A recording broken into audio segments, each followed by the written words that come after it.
Hi all, hope you're all doing well and staying safe out there. Today we have got probably one of the most iconic modern amps of all time, although probably not for good reason. We have a original Line 6 Spider. So this was the first series Line 6 Spider, the red face.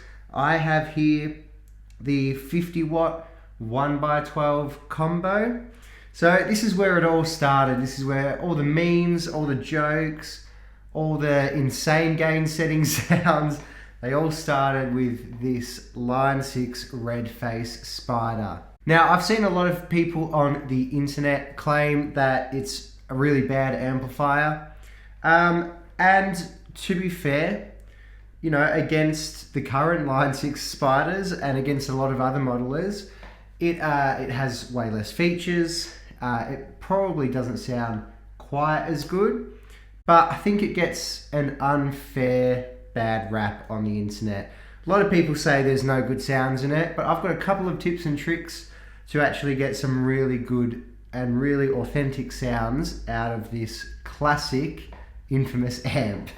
So I'm using my Les Paul copy here with a P90 and a humbucker in it. So we are going straight into the amplifier, no pedals today. So let's address some of the criticisms of this amplifier. So that being that it doesn't sound very good at all, and that it doesn't really let the individual guitars pickups enhance the sound or add their sound. So what that's saying is, it doesn't really matter what pickups you're using, the amp always sounds the same. I would disagree with that from my experience. So I've got a clean channel here. So this is modified on just a Fender clean. They say it's a blend between a blackface and a tweed. So if we start on the neck pickup here,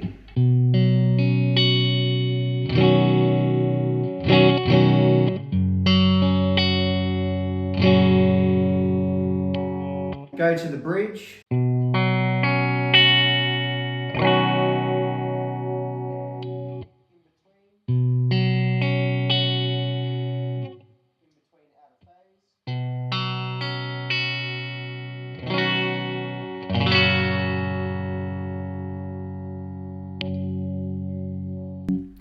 So obviously there's quite a vast difference between those different pickup selection sounds. So I don't really understand that first criticism. But let's address the main criticism of it, which is that it just doesn't sound very good at all.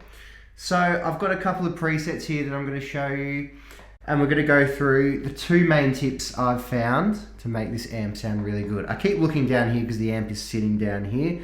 I'll do some sweep over shots in case you don't know what it looks like. So the number one tip is you got to give it some volume. Now, a lot of digital modeling amps actually get criticized the other way, that they sound great at low volumes, but once you start to turn it up a bit, they sound pretty bad. I found with this amplifier, it's actually the opposite. I agree, it sounds absolutely woeful when the master volume is down quite low. Once you start to crank it and get past, probably 10 o'clock on the dial, it starts to sound really, really great, I think. There's also a channel volume knob that you should probably keep, above, halfway or above as well, and then balance it with the master. But I think if you give the master volume a fair bit of juice, you get some really great sounds. So to demonstrate that, I'm going to play a clean sound and a crunch sound. So the clean sound is the twang preset, which is that Fender blend of mini amps, and the crunch sound is a Marshall Plexi. So let's start with the volume, the master volume down quite a bit on the clean sound.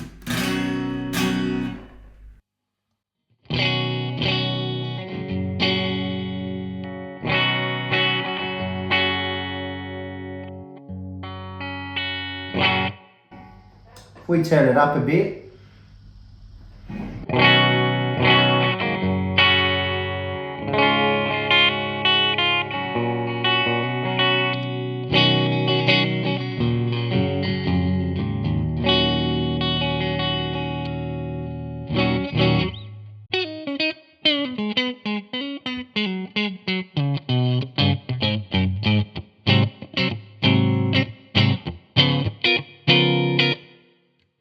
So So I think it sounds a lot better once you boost the volume. Let's go to our crunch sound. Again, let's turn the master volume down to start.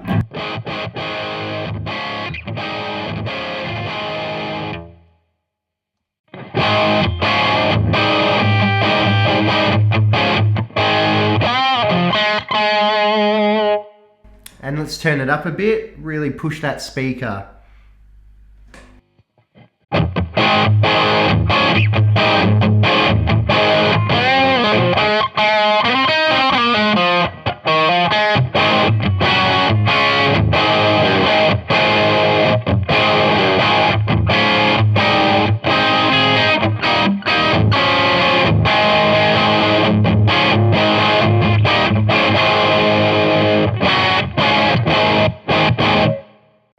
So again, I think that sounds a lot better once you give it a bit of juice in the master volume.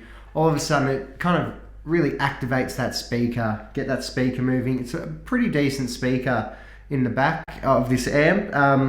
Yeah, I think that's tip number one for getting some good sounds out of it. Tip number two, which is I think the most crucial way to get a good sound of this out of this amplifier, is to keep the presence control down and keep the treble control down. So firstly, if you look at the panel of this amplifier, you'll see there is no presence control.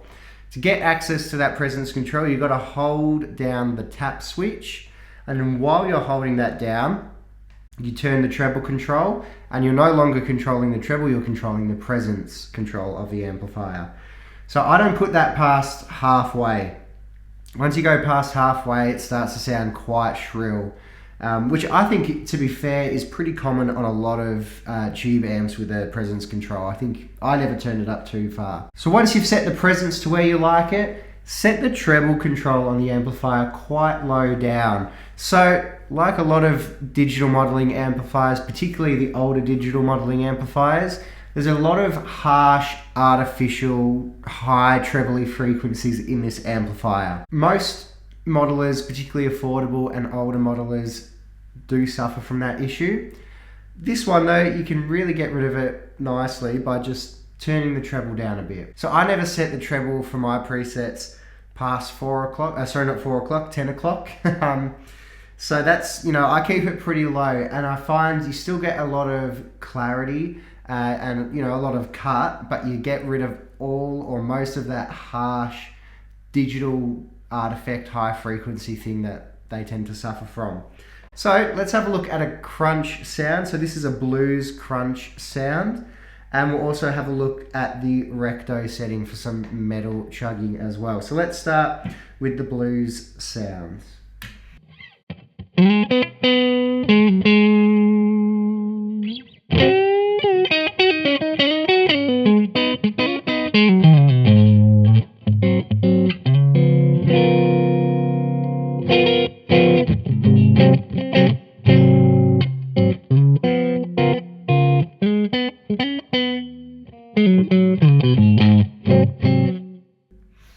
So really nice sounding kind of classic blues sound. You can hear potentially some of that digital artifacting coming through still, but that's with the treble down, what we just played, and I think it sounds pretty good and, you know, pretty authentic. If we turn the treble down even more,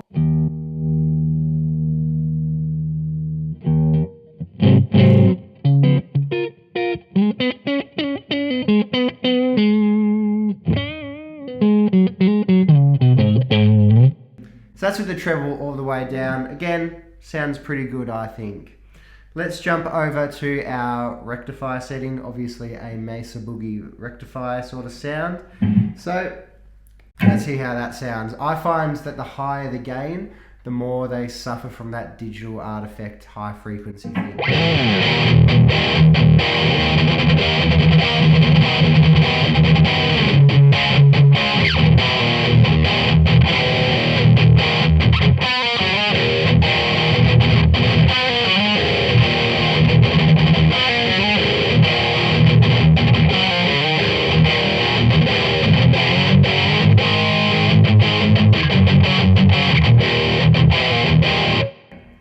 So again, that's with the treble down. I think that sounds pretty good. It doesn't sound like a Mesa Boogie rectifier, but it's a pretty good metal sound, I think. You know, a lot of fun.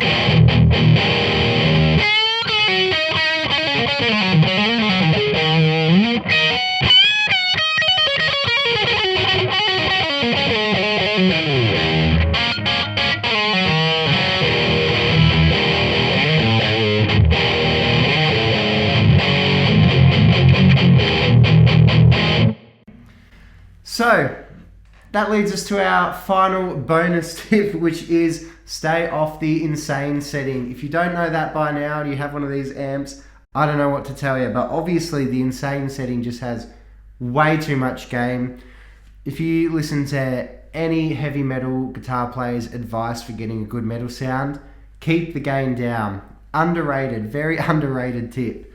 The insane setting just has too much gain. The recto setting has more than enough gain. The gain's pretty low. It's just past 12 o'clock on this preset that I've got. Again, the treble set low, so, you know, let me turn the treble up so you can hear that digital artifact sound come in.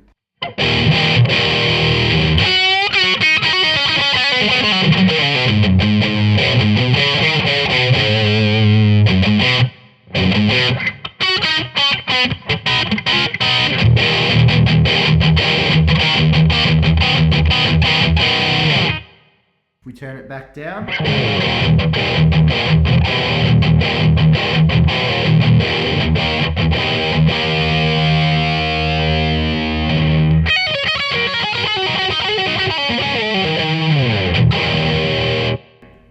So there we have it. They are my tips for getting great sounds out of the original Line 6 Spider. You can pick them up for insanely low prices because no one wants them. And, you know, if you're looking for an amp to muck around with, you know, play some, you know, it's got some really good sounds in it, I think. So if you're looking for kind of a, especially if you don't use pedals, if you're looking for a do-all amp, it does have built-in effects and stuff which sound okay. Can demonstrate those quickly. Here's a chorus sound.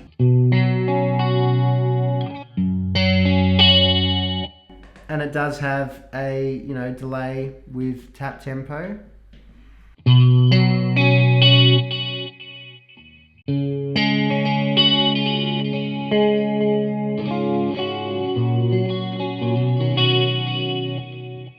It also has a really great reverb, which is, you know, really nice addition as well. So if you're looking for a really fun, cheap amp and you see one of these used, I could really recommend it, especially if you're, you know, if you're in the market for a dirt cheap amp to muck around with. There'll be a lot of kind of no name, off-brand, solid state amps. If you find one of these, they'll be the same price and much better sounds as well. So that's it from me. Hope you enjoyed this video. Hope you enjoyed the sounds. Let me know what you thought of them in the comments below, and I'll see you in the next video.